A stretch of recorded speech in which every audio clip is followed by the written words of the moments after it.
Number 1. The Small Trailer. There was this old hiking trail, way out in the woods off a ridge that my aunt and uncle lived on. It wasn't like an official trail, or something like that. It's just that ever since anyone could remember, it was there. It was just a walkway through the woods that grass never grew over. We live in one of the most rural areas in the country, so we were always careful not to travel too far out, for fear of getting lost, of course. I bring that up because I'm not sure why we hadn't realized before that we always stayed on the trail, so it would be pretty impossible for us to get lost. When I brought that up to my cousin, it was like this monumental facepalm moment. We made a plan to take a few days and try to see how far this old trail actually went. We got some supplies to hold us over because we expected to camp out at least for one night. And if it didn't take us more than one night, we'd probably just camp out anyway. We set out pretty early in the morning, my cousin Jim and I. As I mentioned, it was a long trail. We had been far out on it often. I think it was probably around 4 or 5 o'clock when we likely passed the furthest point we'd ever been before. This trail just went on, and by the time it was dark, we knew we'd have to set up camp for at least one night. So we put up our tent. It really was pretty fun. Our sense of adventure was really piqued, and we stayed up late talking and wondering what we'd come across the next day. When we woke up in the morning, my cousin told me that he hadn't slept so great the night before. I asked him why, and he told me he thought he heard someone walking around our campsite. I reminded him that we were in the woods, and there were lots of animals around.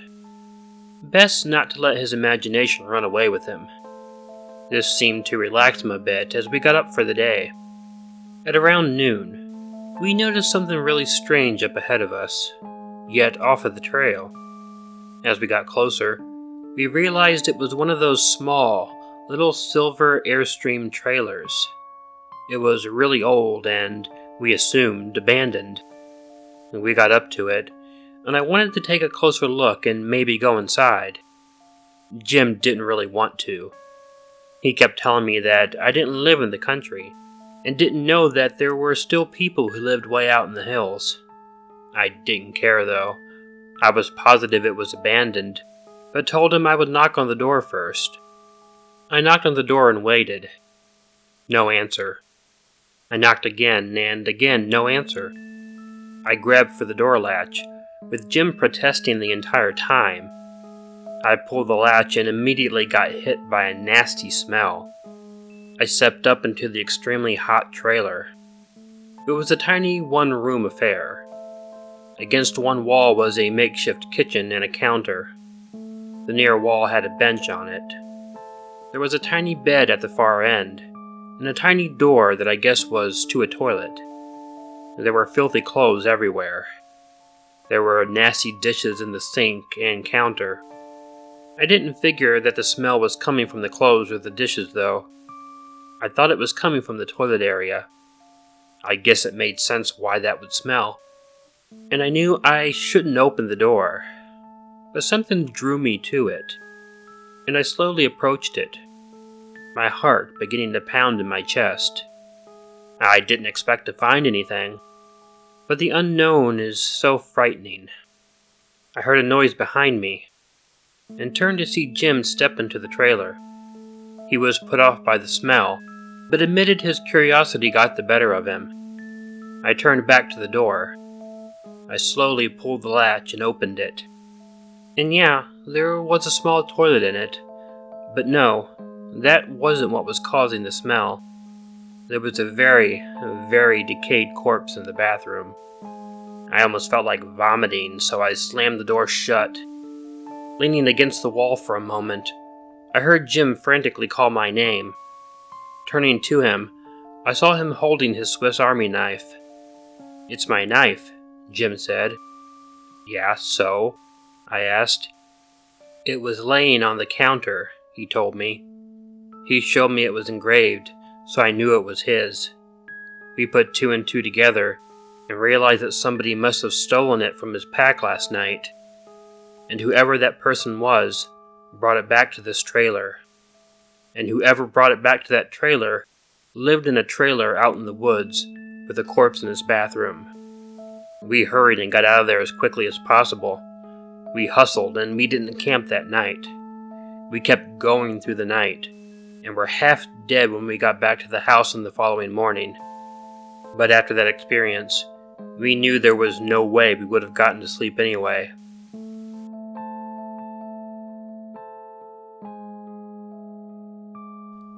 Number 2. The Odd Cemetery. When I was about 13, my family moved to a different state. We were one of those families that moved a lot. We didn't even stay at this place very long, a year at the most. But I really liked the house. It was a brick ranch on top of a hill. The yard itself was huge, maybe a whole acre. It had an old shed, an old doghouse, some fruit trees, a garden. We really liked it. The yard was fenced in with barbed wire, and there were miles and miles of forest surrounding it. I'll admit right off that I'm more of an indoor guy. But we didn't have cable, and this was before the days of internet. TV reception was poor, so I took to exploring the woods surrounding the place.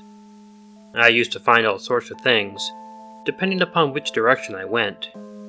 There were old abandoned barns and other structures, huge fields, depending upon how far I was willing to hike. Several times, I got shocked by electric fences, and I had to wonder why they were so far out in the woods like that. A couple of months after we moved there, I was exploring when I came across an old trail. It was a little bit, but not completely, grown over. I decided to follow it and see what I came across. After a short time, I noticed I was coming upon a clearing, and as I got closer to it, I was shocked to notice that it was a small cemetery of some sort. It was overgrown with moss, vines, and grass, and leaves, but it was definitely a small little cemetery. There were maybe about 20 grave markings. None of them were neat gravestones like you'd see in a regular graveyard. Some were stick crosses, but some were rocks, with what looked like writing on them. I guess this is the sort of thing I should have found frightening, but I always liked scary stuff, so I was very fascinated. And yeah, a few of the rocks did have writing on them. Some of them were difficult to read though. However, I did find a few that were readable. The first few words were blurry, but I was able to make out the name Antoinette something. I thought it must have been like a cat name or something.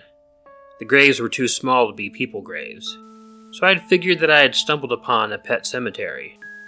When I got to the third stone I could read off of, my heart froze in my chest. It was the first one I could make out all the words, and right then, I realized what this cemetery actually was. It read, "Future grave of Kimberly, killed in her sleep." I was able to read a couple more of them, and each one of them was the future grave of someone, and it listed the way that they would be killed. It was the most demented thing I had ever seen in my entire life. I was freaked, but I also didn't want to leave right away.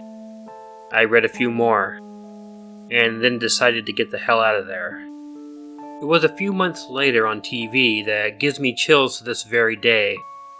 A man, whose name I will not give out, was denied parole. He had been arrested for the murders of 2 women, and their names were Kimberly and Antoinette. I immediately remembered that graveyard, and I wondered if this was the guy who made that graveyard. And I wondered if he hadn't been caught, how many more people on those graves would he have killed?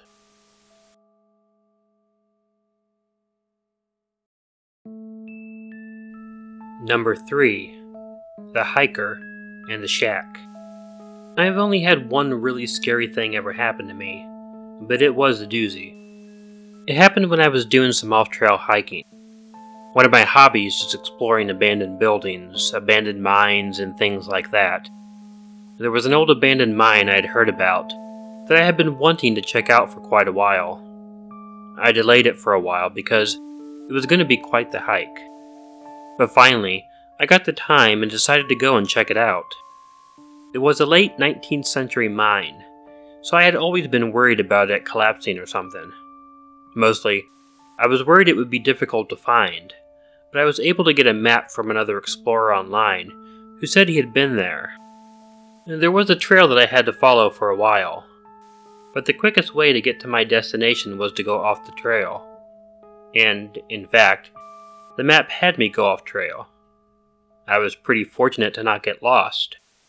At one point, though, I heard some noises and saw some movement off in the distance. I got quiet, hoping to see a deer or something. However, what I saw was a man who was walking off towards the trail. He was a pretty big guy, dressed like a biker in denim with patches on it. He had to be about 6'6", and I don't want to even take a guess on his weight. Normally, when hiking, if I see another hiker, I'll make contact with them to be friendly. But there was just something about this guy that really freaked me out. He seemed very out of place. So instead, I just crouched down and waited until he was gone before I went on my way. It was probably a good 2 more hours before I made it to the mine.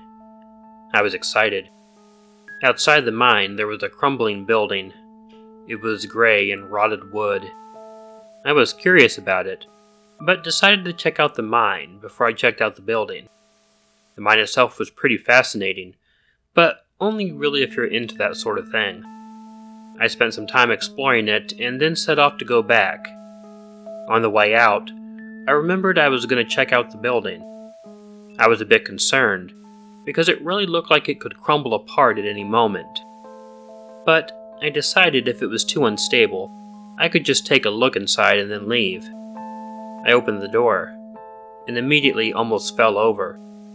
There was a teenage girl in the shack. She was handcuffed to an old stove and she was gagged. I was way too freaked at first to know what to do, but I realized, of course, I had to go and ungag her. She immediately was panicked, telling me she had been abducted nearly a week ago and she was leaving a biker bar. Honestly, I didn't stop to think it was weird that a teenager would be in a biker bar to begin with. But anyhow, the guy knocked her out and brought her to this old building. She begged me to help her get free, and of course I did. I searched through my belongings and found a pen, which I broke.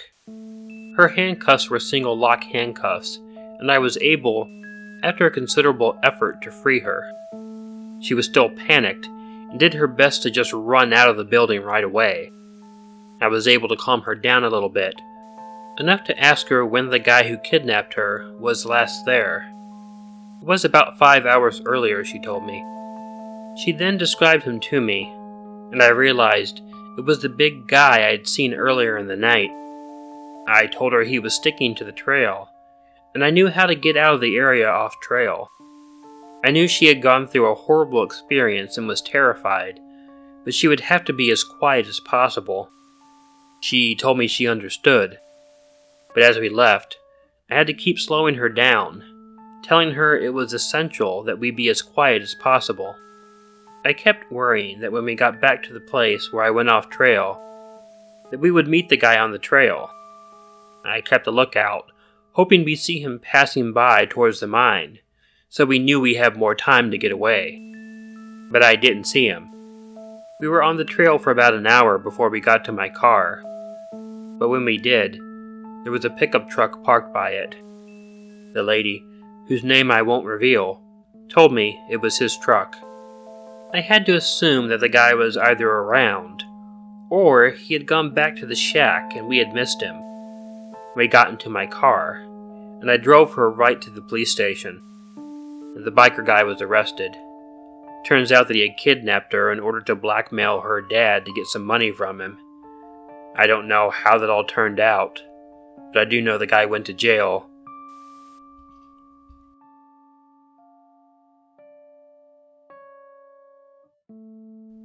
Hey all, Killer Orange Cat here. I mentioned before in my last video, I'm not really a good artist myself, but I know a few of you are. I'm looking to put new channel art up on my channel's main page. If anyone would like to submit something, I'd really appreciate it. For now though, if you like this video, please let me know by hitting the like button. If you're not already subscribed to Killer Orange Cat, please hit the subscribe button below, or use the icon of Ichigo that will appear at the end of this video. Leave a comment to let me know what you thought, and consider sharing this video with someone you think might enjoy it. If you have a story you'd like narrated on Killer Orange Cat, please send it to the address included in the description. All I ask is that the story is original, meaning that it has not been read on any other YouTube channel.